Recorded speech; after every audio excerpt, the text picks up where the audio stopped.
Hello guys. Welcome to the first online lectures of this um, Math 172. Let's me start with chapter 4.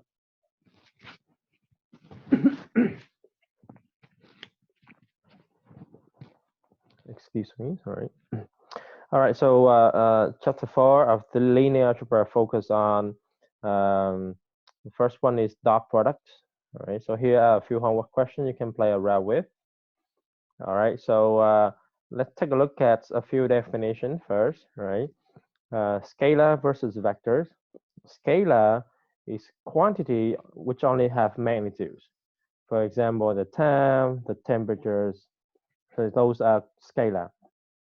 Vector, on the other hand, have both magnitudes and directions. For example, displacement, the force, the wind velocities, right?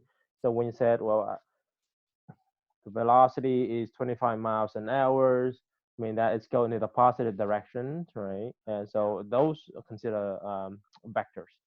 So two scalar are equal even if they are represented by the same values. However, two vectors are equal if and only if they have the same magnitude and directions. Okay, so those are the different things. So vectors will have two, magnitude and directions. So here's the example of vectors in two-dimensional space. There you go. So as I said before, you can either write them as a column vectors or you can write them as the an order pairs A comma B. So here is a 3 by 3. You can either one, right? So please understand they are the same thing. Look at vector notations. So in our vector notation, we usually have a direction. So we need to tell the reader where it's going and where it's ending. So the way to do that is you use an arrow on top of a segment, for example, OP. So this telling us that this vector travel from the point O to the point P. So that's a vector. So it is the vector from the origins to the point P. So O representing the origins. So we might have a different name, but it will have a different notation. So you can see here OP will go vector OP R2, and then vector OP for R3 will be X, Y, Z. All right. And sometimes when you read the book, they don't use the segment with the arrow on top, but they use a bold letter. For example, here, it's just another way to represent vectors. All right, so here is how we find the vector between two different points, not from the origins. Suppose we have P1 and then P2. Those are just two random points on the in the space. Then you want to find the vector for those 2 points. They just do x2 minus x1, y2 minus y1, and z2 minus z1. So technically, the end minus the starting. That's how you find the notations. When you think of vector OP, so O is the origin, so it will have coordinate 0, 0, and 0, for example, in R3. And then you P here, just some x, y, and z. So when you do vector OP, you get x minus 0, y minus 0, and then z minus 0. So that's how you still get x, y, z. So we wouldn't bother to do that subtraction. But for any other point, we're gonna go through that procedures on that. All right. And if you want to calculate the distance between the two points, you can calculate using this, right? X2 minus x1 square plus y2 minus y1 square, and then z2 minus z1 square. And then everything underneath the radical. Just watch out for that.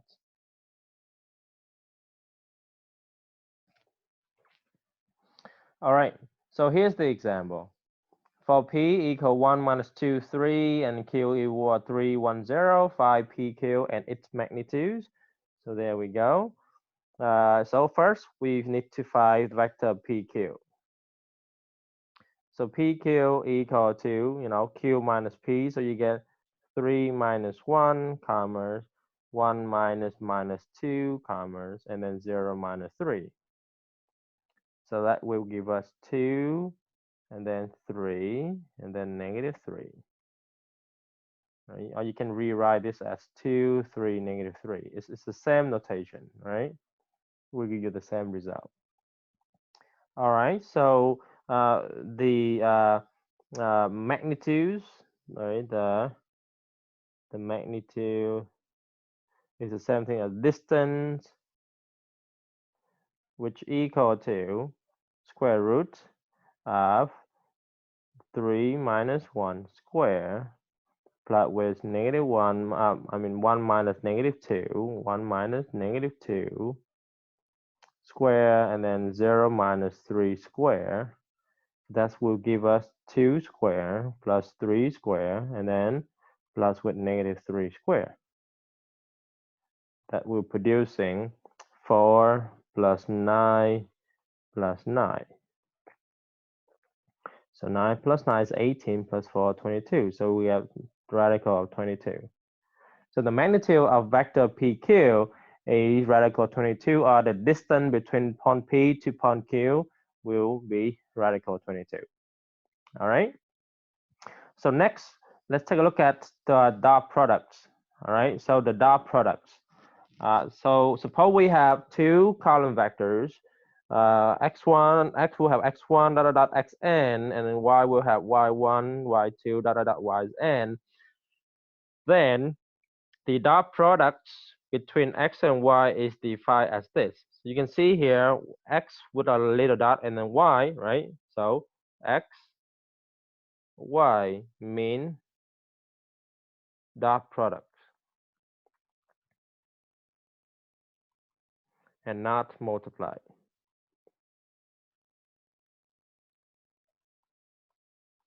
Okay, so if you want to multiply, so you want to multiply,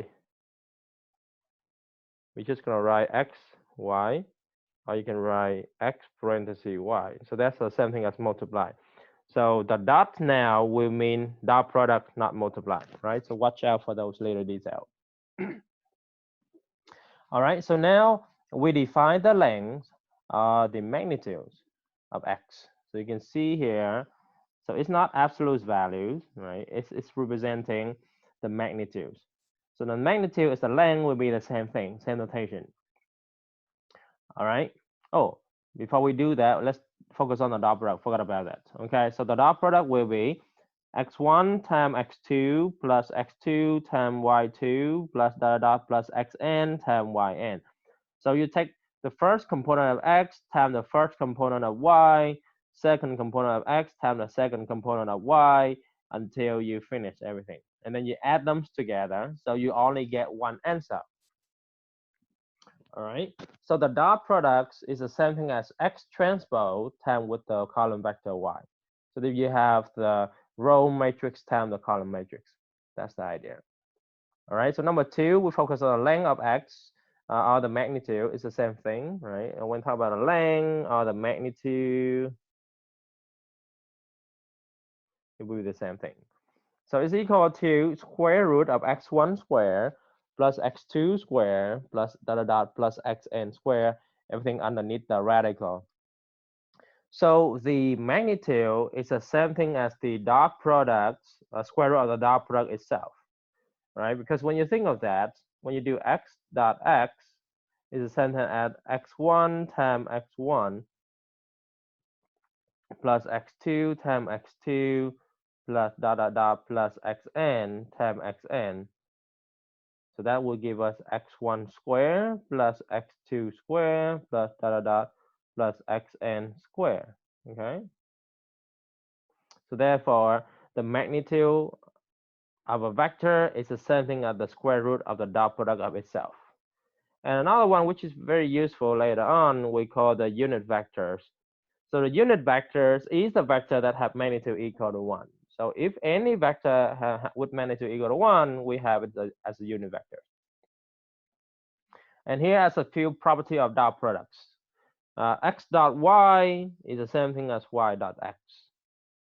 And then x dot with y plus z inside parentheses is the same thing as x dot y plus with x dot z. And then when you have a scalar times x and then dot y, you can always pull that scalar out and carry out the dot product first. you still get the same answer. And the magnitude of x squared is equal to x dot x. Well, why is that true? You can think of this. So we go up there, right? So the magnitude of x is equal to square root of x dot x. So you square both sides.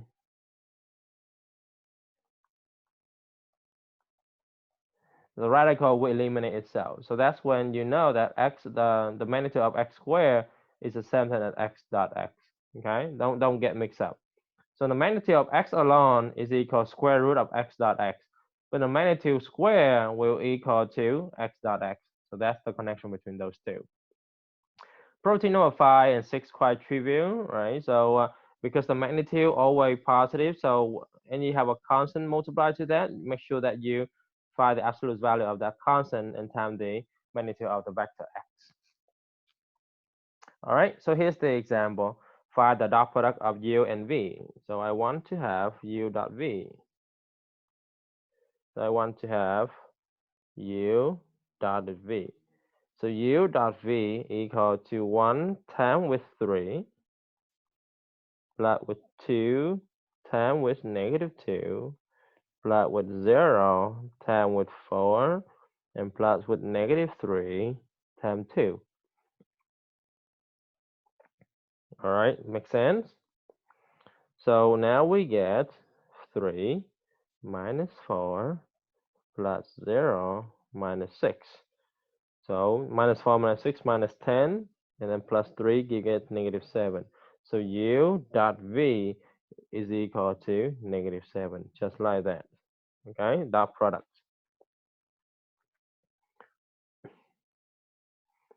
All right, next example. Suppose we have three vectors u, v, and w. Find the following. So A, we want to find u dot v and then multiply w. Okay, so we're gonna take care of that first. So you get 2 times with 5 plus with 3 times 8. Then you times the vector w. Okay, so you only do the inside parenthesis, which is u dot v first, and then you times vector w. So this gives us, so 10 plus 24, so you get 34, and then multiply -4, comma 3. So that's how you're gonna carry out that procedures. Okay. So we get 34 times 4 is -136. And then 34 times 3 would be 102. It's still going to be a vector, okay? Because you multiply a vector, you still get a vector. Only dot product is when you only get one answer. So watch out for that, okay? B, you want to do u dot with 2v. So u dot 2v is something as 2 comma 3 dotted with 2 times with 5 and then 8. So you have 2 comma 3 dotted with 10 and then 16. So that will become 2 times 10 plus 3 times 16. Okay.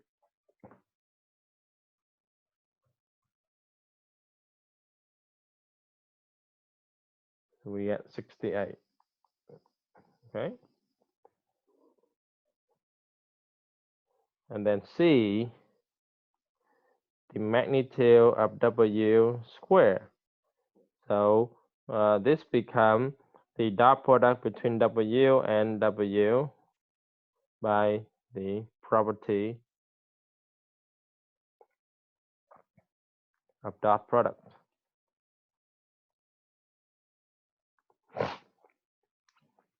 So this gives us -4, comma 3 dotted with -4, comma 3. So here we go. So we get -4 times -4 plus 3 times 3 give us 16 plus 9. That would be 25. That's it. All right. And then D, we get U dotted with V minus 2W. So PEMDAS, right? So we get 2 comma 3 dotted with 5, 8 minus 2 times 1 negative 4 and 3. So parenthesis first, we still have 2, 3 here. And then we dotted with 5, 8 minus negative 8 and then 6. 2 comma 3 dotted with 5 minus minus 8, that's 13, and then 5 minus 6, that's 2. And there we go. 2 times 13 plus 3 times 2. 26 plus 6 equals 30, 32. So U dotted with V minus 2W will give us 32.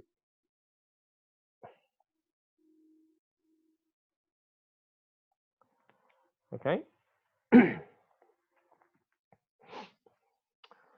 Right. So another example. Find the magnitude of x plus y squared, right? So here we don't know what x equal, y equal, we can just kind of depend on that. So here's solutions. So the magnitude of x plus y squared is the same thing as x plus y dotted with x plus y, right? So this is the property of log we just learned a moment ago, right? So you can bring this back, right here. Okay, we're going to use these properties, right? Magnitude of x squared equal x dot x. All right, so this one will take a bit step further. So this gives us x dotted with x plus y plus with y dotted with x plus y. So this becomes x dot x plus with x dot y plus with y dot x plus y dot y. So this gives us x dot x plus with 2x dot y and plus y dot y. Okay, because x plus y, x dot y and y dot x will give us the same, right? It's because it's one of the property that we've seen up here too, right? So x dot y equal y dot x. It is commutative. All right, so but what is x dot x? X dot x is the same thing as the magnitude of x, but with 2x dot y plot with the magnitude of y. Okay, so this is what x plus y square equal. There we go.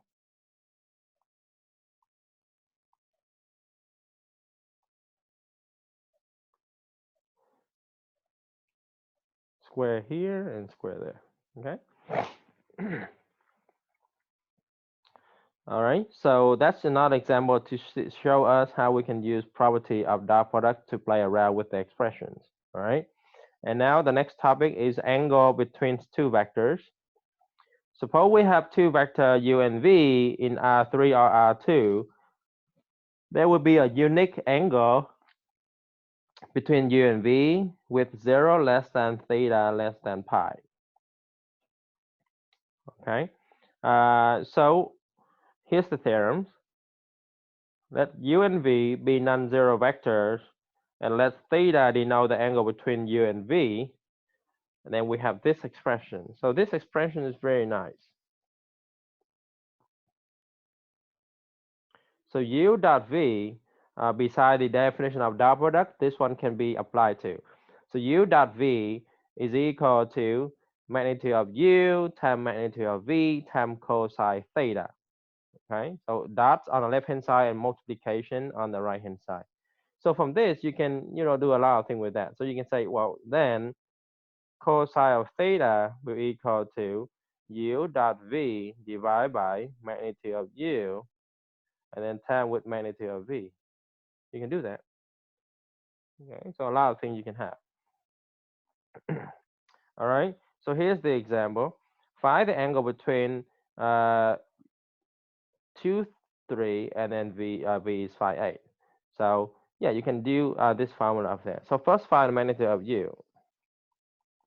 Magnitude of U equal to 2 square plus 3 square, square root of that.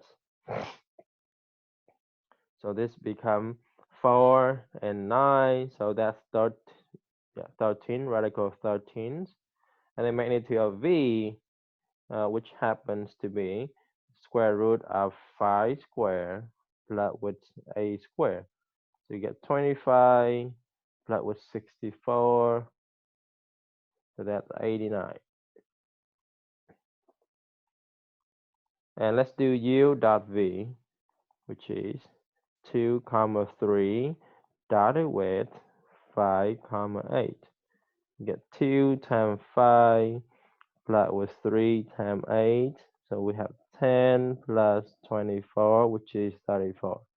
So cosine theta equal to U dot V divided by magnitude of U times with magnitude of V.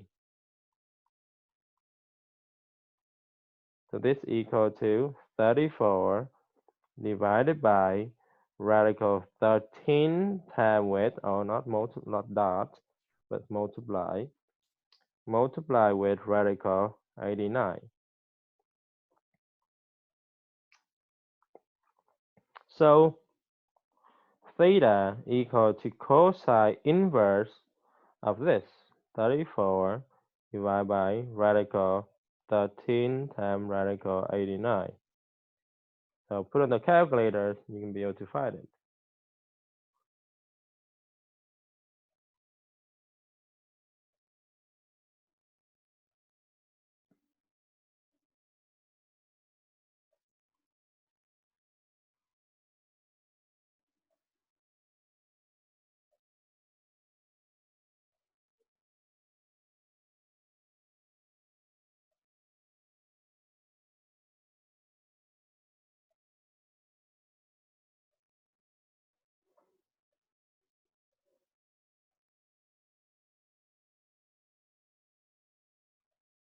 Okay, so this gives us 1.68 degree. Okay, so if we plot these two vectors, right? So here we go. 1, 2, 1, 2, 3. That's the first vectors.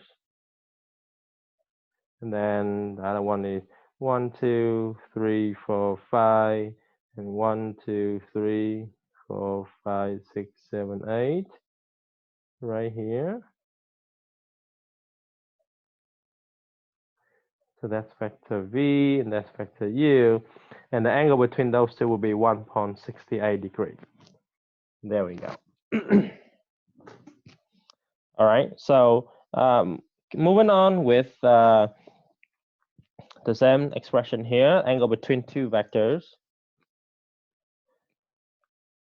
So, we kind of have three cases. If zero is between, if theta is between 0 and pi over 2, then cosine would be positive, right? You can think of that. You can think of the quadrant.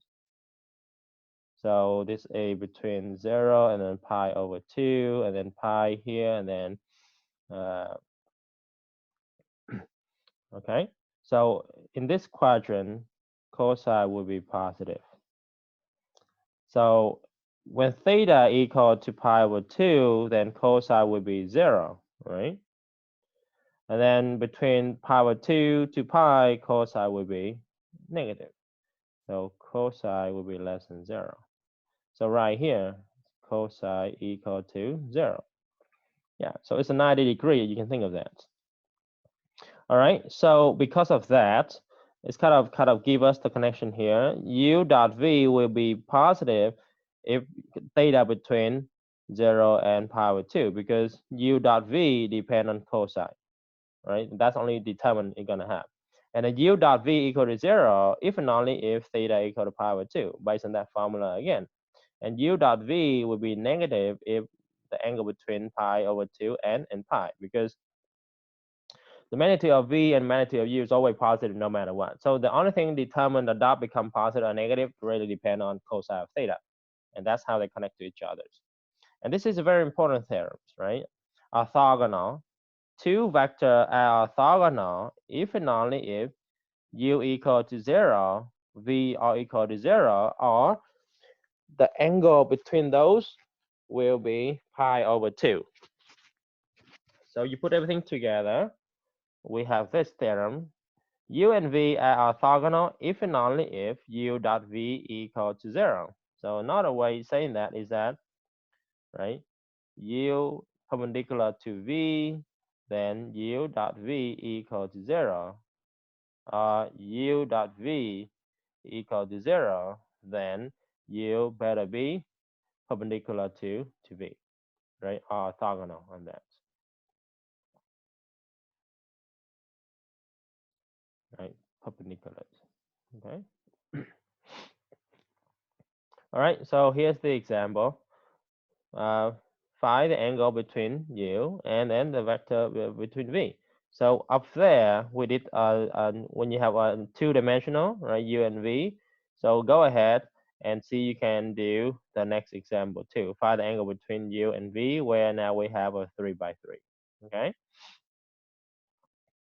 And here's another example related to orthogonal, right? Find all vector in R2 such that orthogonal to U, right? So we have to find all the vector in R2 such that those will be orthogonal to U, okay?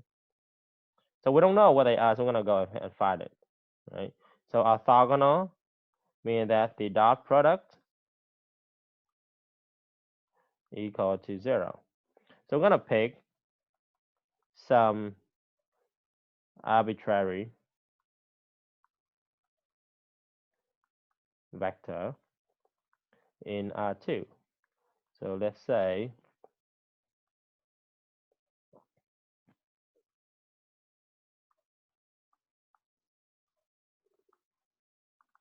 vector V equal to AB, for example, okay?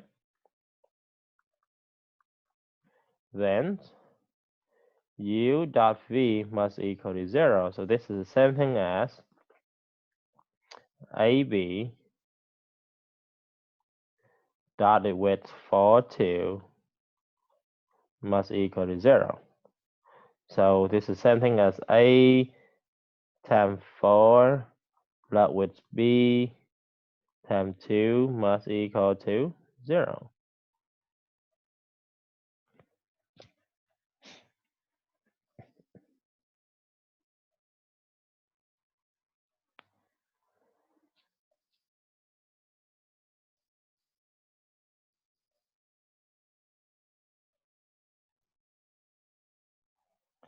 All right, so we get 4A plus with 2B equal to 0.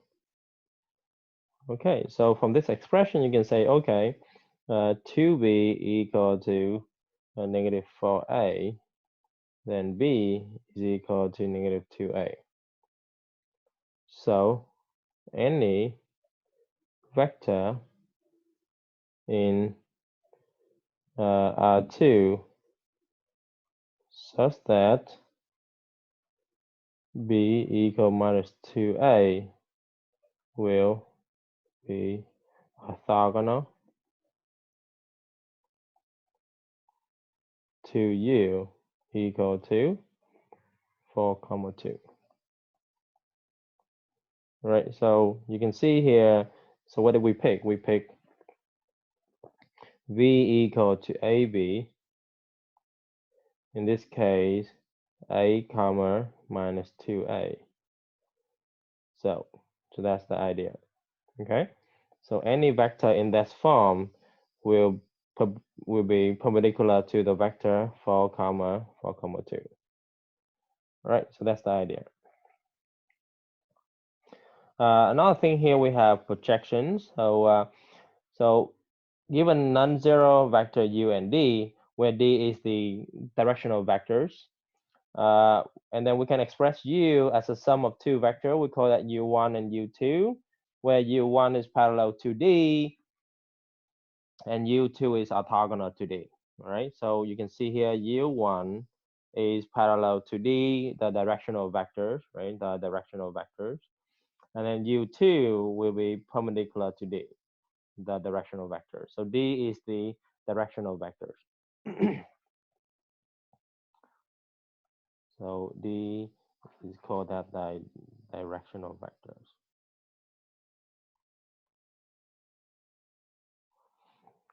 All right. So if so, we define u is the projection. I mean u1 is the projection of u onto v. So you can see here u1 is the projection of u onto d, right? So that's how we split out u as two components, u1 and u2. So how do we find u1? u1 will be the projection of u onto the directional vector d. So we're gonna write u1 equal to projection of u onto d. So under script d right there, it's an indication that that's the where you project it into. All right, and this is how you're gonna separate vector u into two components, u1 and u2. So projection of u onto d is equal to u dot d divided by the magnitude of d squared and then times by d. So this will always give us u1. So u1 equal to that, right? You can think of this. Yeah, u1 is equal to u dot d. You have to focus on the projection, okay? So u1 is projection, and then u2 will be this. So technically, u2 is equal to u minus u1. So you can find u1 and you can find u2. That's pretty much of that. All right. So and u2 always orthogonal to d, the directional vectors. All right. So here's the example. Find, suppose we have u equal to 2, negative 1, 0, and v equal to 3, 1, negative 1. Find vector u1 and u2 so that u equal u1 plus u2 with u parallel to v, right? So u1 parallel to v and u2 orthogonal to v. So remember, u2 is always orthogonal to the directional vectors. And then since u2 orthogonal to v, so therefore v is the directional vectors.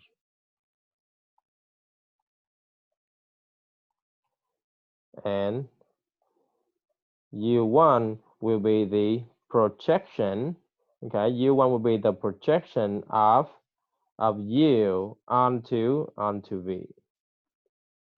So u1 will be the projection of u onto v. So u1 will equal to u dot v divided by magnitude of v squared and then time with vector v, according to the definition of u1 up here. Yes. So in this case, v is acting as the directional vector. So v will be d. And there we go. We have that. We can just follow that and we get the answer. So let's take a look at u dot v. So u dot v equal to 2, negative 1, 0 dotted with 3, 1, negative 1. So this becomes 2 times 3 plus with negative 1 times 1 plus 0 times negative 1. So this gives us 6 minus 1, which is 5. And then magnitude of v squared is the same thing as v dot v. So we get 3, 1, negative 1 dotted with 3, 1, negative 1.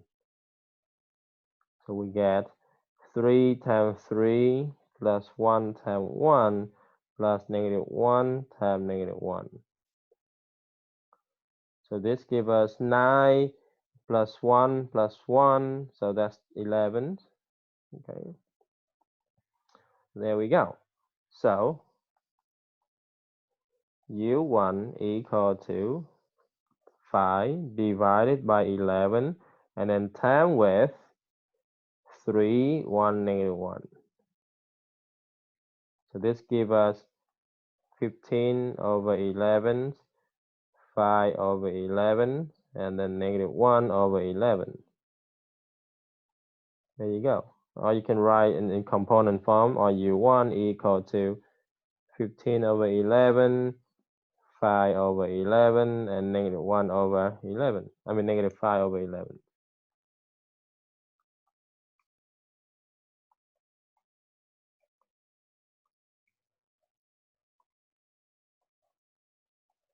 Either one is fine.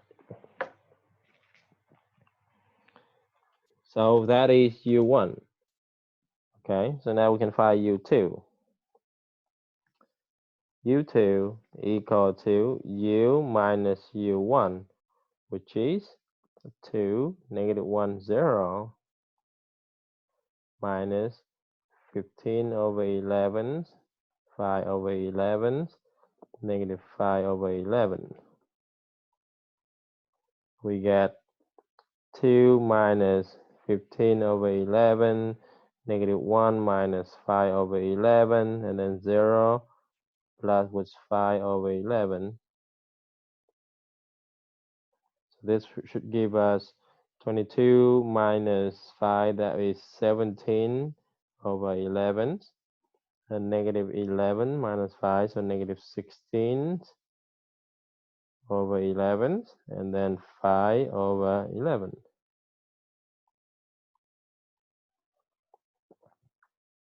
U2 equal to 17 over 11, comma -16 over 11, and 5 over 11.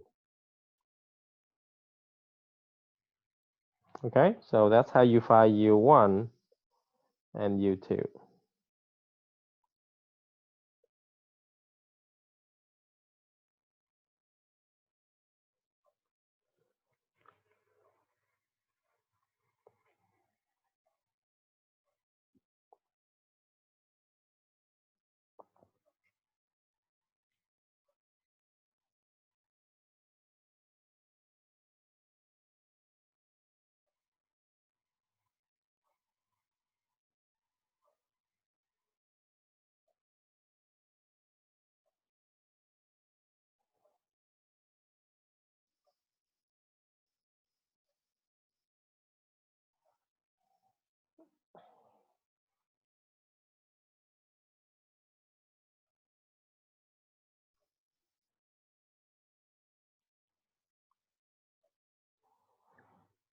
Oh, my bad here. So yeah, so that should be 15 here. Okay, so that's 15. So yeah, so that becomes 7, not 17.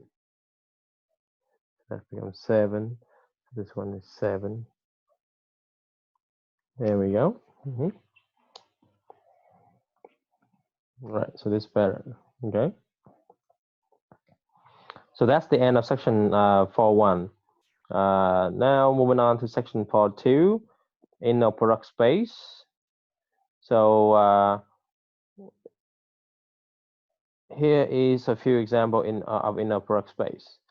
So in order to have an inner product space, any defined vector space will satisfy the following 4 axioms.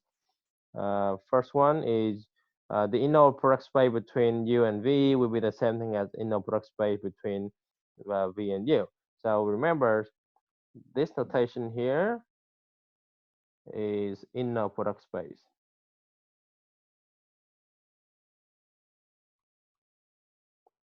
So it's not parenthesis or bracket, right? It's the 2 arrow that we're gonna have, one to the left, one to the right. That's defined inner product space. And that's number 2. Number 2 is U, comma V plus W will be the same thing as inner product space of U and V, and then inner product space of U and W. So you can think that as a distributive property. Number 3 is scalar multiplications, right? So you have C in the product space between U and V will be the same thing as the inner product space of C times U with V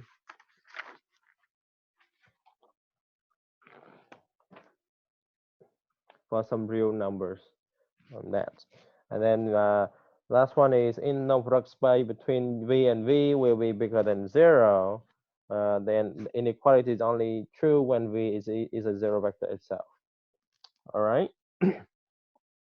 So the inner product space is a real numbers for those vector U and V. So they pretty much have to give us how they define the inner product space, and then we can base on that and verify. So here's the example. So this example define the inner product space between U and V will be U1 times V1 plus with 2 times U2 V2, right? And it will give us a real numbers where U will be some U1, U2, and then V some V1, V2. So let's see if we can kind of prove that. So number one, U inner product between U and V will be same thing as inner product between V and U. So same concept, we're gonna take a look at the left-hand side first. So left-hand side is U and V. So this become U1 V1 plus with 2 U2 V2 by definition right here, okay? And the right-hand side, V and U equal to V1 U1 plus 2 V2 U2. But since it's multiply, it's, you can move things around. So this become U1 V1 plus 2 U2 V2. So left hand side equal to right hand side. So number one's good to go. Okay, check mark. And number two, U V plus W is the same thing as U V plus with U W. Okay, so let's pick some vector W. So pick W equal to W1, W2. Okay, so let's take a look at the left hand side again. Left hand side U, V plus W. Okay, so let's combine that. So this is the same thing. Okay, so you can see here V plus W equal to V1 plus W1 and then V2 plus W2, okay, by that definitions. So this become U1 times with V1 plus W1 and plus with 2U2 times with V2 plus W2. And again, you still go back to the definition. You want to do something, you better go back to that definitions. All right. And if you play around, you get U1 V1 plus U1 W1 plus 2U2 V2 plus 2U2 W2. All right. So that's the left hand side. Now take a look at the right hand side. Right hand side focus on UV plus with UW. So this gives us U1 V1 plus 2U2 V2 and then plus with U1 W1 plus with 2U2 W2. So there we go. There we go. You go back to this guy, we can rewrite it as U1 V1 plus 2U2 V2 and then plot with U1 W1 plus 2U2 W2. So they both match. Okay, so left hand side equal right hand side. So left hand side equal to right hand side. So it's check. It's good to go. Make sense so far? All right. So now property number 3, right? C times UV equals CU times V. So same thing here. Number 3, C U V equal to C U V. All right. So same concept. Left hand side, C U V is the same with C times with U1 V1 plus 2 U2 V2. And then the right hand side, CU and then V. So this becomes CU1 V1 plus CU2 V2. And if you take out the C, you get U1 V1 plus 2U2 V2. So left hand side equal to right hand side. So it's good again. Make sense? And then the last property, which is number 4. Or number 4 said that V always bigger than or equal to 0. Okay. So VV here will be V1 V1 plus 2 V1 V1. So we get V1 square plus with 2 V1 square, and this is always bigger than or equal to 0, and equal to 0 when V1 equal V2 equal to 0. So it's good. So all the 4 property are good to go. Therefore, it is an inner product space. Make sense? And you want to prove that, you're gonna prove through, you're gonna test to see it's all satisfy all that's 4 conditions. So here's another example. So number 1, UV equal to VU. All right, so left hand side, UV equal to U1 V1 minus 2 U2 V2 plus with U3 V3, again by this definition, right? So we check that. And then right hand side, VU, okay, equal to V1 U1 minus 2 V2 U2 plus with V3 U3. So yeah, it's the same answer. So left hand side equal to right hand side. So good. Number 2, U and then V plus W is equal to UV plus UW. So you want to check that. Okay, so same thing here. Also, let's pick W equal to W1, W2, and then W3, just some random vectors. And we test for the left hand side, right hand side again. So left hand side, U, V plus W equal to, by that definition, you get, so again, so V plus W is something as V1 plus W1, V2 plus W2, and then V3 plus W3. So here we go. So we get U1 times with V1 plus W1 minus 2U2 times with V1 plus W2, I mean V2 plus W2, and then plus with U3 times with V3 plus W3 by that definition of there, okay? And this gives us U1 V1 plus U1 W1 minus 2U2 V2 minus 2U2 W2, and then plus U3 V3 plus U3 W3.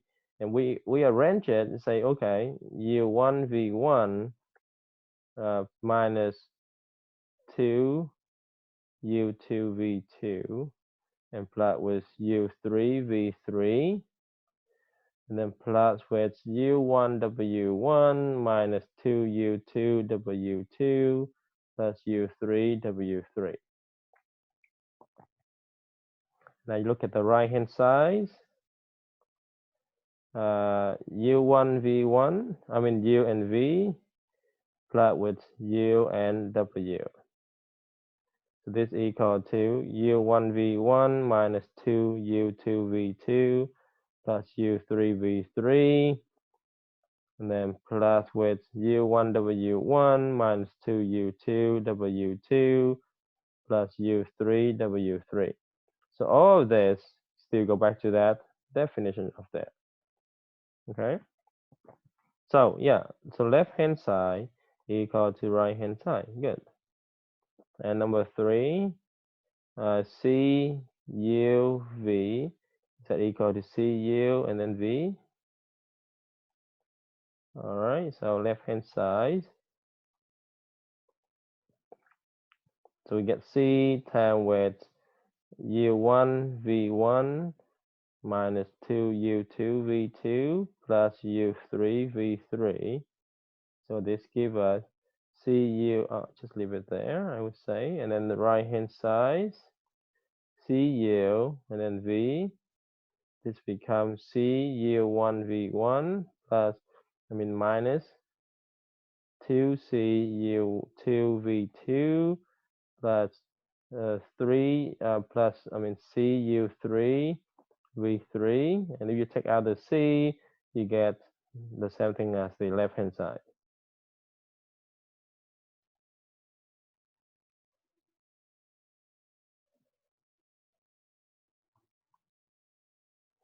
So left hand side equal to right hand side. And then number 4, V and V. So this becomes V1 V1 minus 2 V2 V2 plus with V3 V3. So this becomes V1 square minus 2 V2 square plus with V3 square. Okay, so this minus here is dangerous, right? So that doesn't guarantee that it will satisfy. It doesn't guarantee that it's bigger than or equal to 0 for OV in that. So number 4 doesn't work. Okay, number 4 doesn't work. So this one will fail if V2 is bigger than V1 square. V2 square is bigger than V1 square plus V3 square. So because it's failed for that condition, so we're not sure on that. So for example,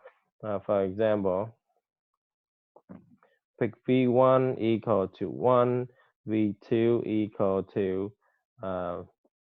let's say 3, and then V3 equal to 2. Then you get 1 square minus 2 times 3 square plus with 2 square.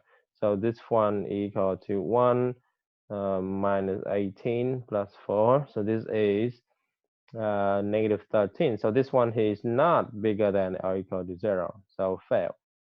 So property number 4 fail. So property 4 fail.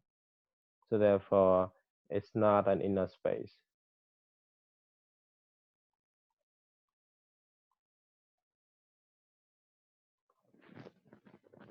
All right, you can see it's crucial that the first 3 works doesn't mean the 4th one has to work. Right, so the minus is very dangerous in that situation. Okay, so this is not an inner product space on that. Just because of 1 minus. So there's 2 examples. They all complete different from each others. All right, so go ahead and try for yourself the next example according to this definition.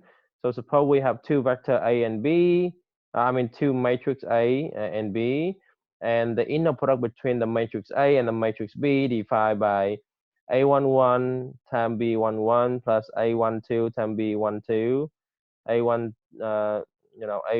A21 times B21, and so on. So is that going to be in a product space? So go ahead and test for all of those for property you can have.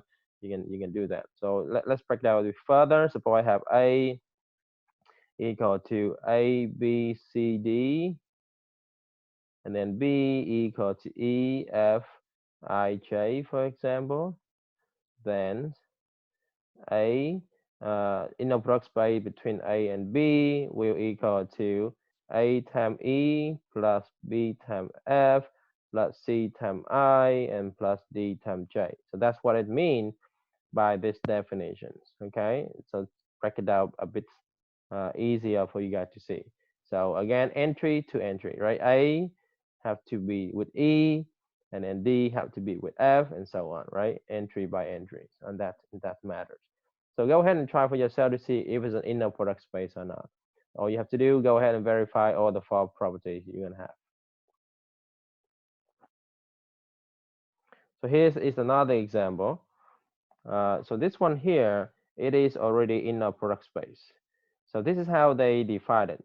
Suppose we have P equal to that, Q equal to that, and R equal to that. So and let's define the inner product space between two functions as the dot product between them. Okay, so now we define this particular inner product of two functions as the dot product. So every question will be different. So it's not always going to be a dot product. But in this particular case, they said, yeah, so this will be a dot product between those two. So you can find PQ, P comma Q will be the dot product of P and then Q. So this equivalent to 1 minus 2x squared dotted with 4 minus 2x. So you can see here this component to component. So we get here 1 times 4 plus with minus 2 times 0 plus with 0 times negative 2. You can see here why we have to act in that way, right? Because you have to match the descriptions. So x squared here, this one doesn't have x squared, so that's why we get a 0 there. This one have x, but this one doesn't have x, so that's why we have it up there, right? So you can rewrite this as 1 minus 2x squared plus 0x, and then dotted with 4 minus 0x squared minus 2x. And that's how we have this. So this become 4. All right, makes sense? So go ahead and try PR, okay? Try the dot product between PR and see what you get. Okay, and that's it for today's lectures. Will be 2 sections, and we come back. We take a look at the next 2 sections from here.